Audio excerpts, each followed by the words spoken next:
মানবাজারের ঘাসতরিয়ার আবাসিক স্কুলে ছাত্র খুনের ঘটনায় তদন্তে নেমে অনেক চাঞ্চল্যকর তথ্য পেয়েছে পুলিশ।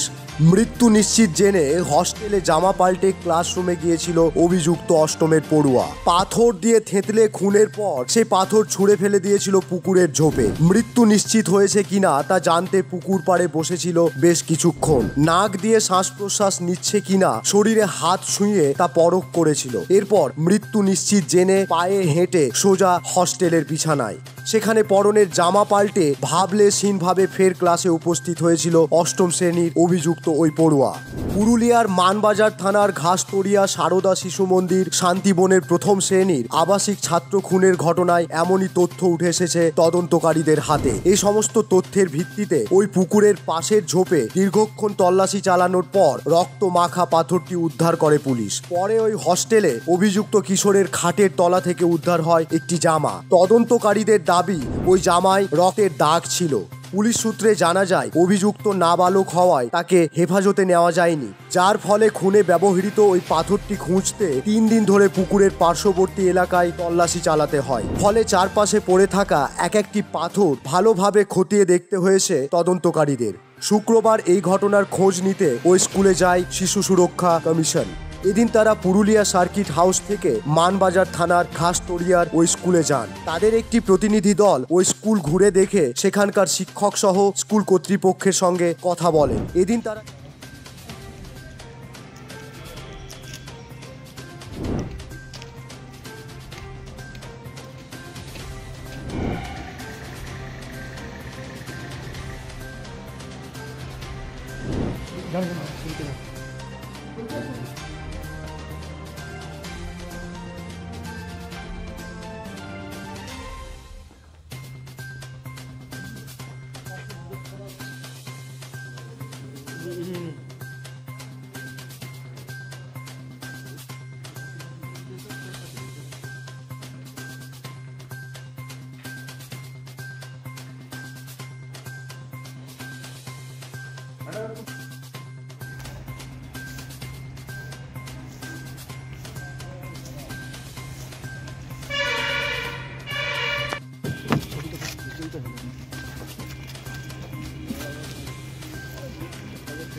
ঘটনা ঘটলে তো আসতেই হবে। তাছাড়াও আমরা নিয়মিতভাবেই জেলার সাথে কাজ করি।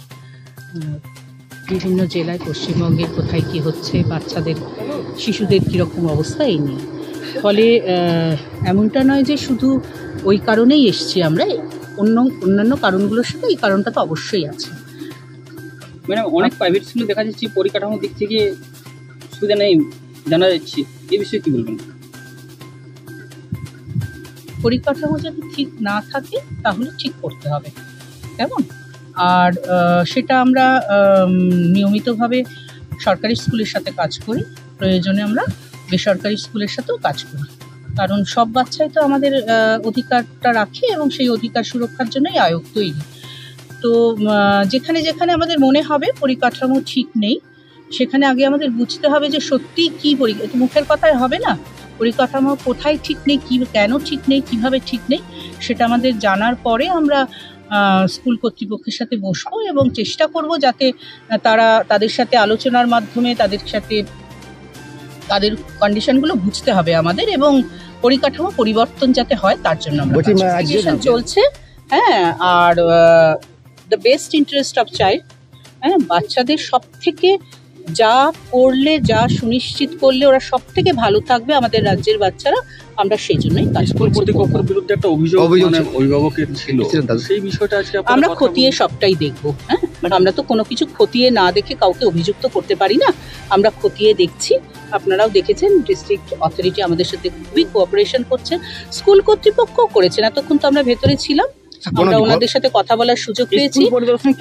কোনো গরমিল চোখে পড়েছে এই বিষয়ে আজকে স্কুলে ভিজিটে? এখন তো কিছু মানে এখন তো ধরুন এই অবস্থাটার পরে শিশুরা নেই, গড়মিল ওইভাবে বলবো না, কিন্তু পরিকাঠামো সবসময় আরো ভালো করা যায়, ওনারাও আরো ভালো করবেন, এবং আমরা সে ব্যাপারে ওনাদের সাথে আবার যোগাযোগ করে সহায়তা করার চেষ্টা করব। আর শুধুমাত্র একটা স্কুলের পরিকাঠামো তো নয়, দেখুন আমরা কিন্তু প্রত্যেকেই আছি। ম্যাডাম কি একটা পরিকাঠামো পরিবর্তন করতে হলে সবাইকে সহযোগিতা করতে হবে, আমাদের ছেলেমেয়েরাই তো পড়ছে, এখানে দেখা যাচ্ছে যে এতগুলো আবাসিক বাচ্চা, কিন্তু এখানে ন্যূনতম একটা অ্যাম্বুলেন্স পর্যন্ত স্কুলে নেই। আমরা সবগুলোই খতিয়ে দেখছি, আমরা আশা করছি অবস্থার পরিবর্তন করা যাবে। কি ধরনের পদক্ষেপ নেওয়া হয়েছে পরিদর্শন করা হবে? এখন না ইনভেস্টিগেশন চলছে, তো ওইভাবে বলা ঠিক নয়, যেহেতু এটা এখন সাবজুডিস হয়ে রয়েছে। হ্যাঁ, সেভাবে বলা যাবে না। আর স্পেশালি এই কেসটা তো রইলই, কিন্তু আরও 500টা বাচ্চাও স্কুলে পড়াশোনা করে, সুতরাং আমরা দেখব যে তাদের জন্য পরিকাঠামো আর কতটা পরিবর্তন করে বা যথা উপযুক্ত করা যায়। ব্যুরো রিপোর্ট, বিশ্ব টাইমস।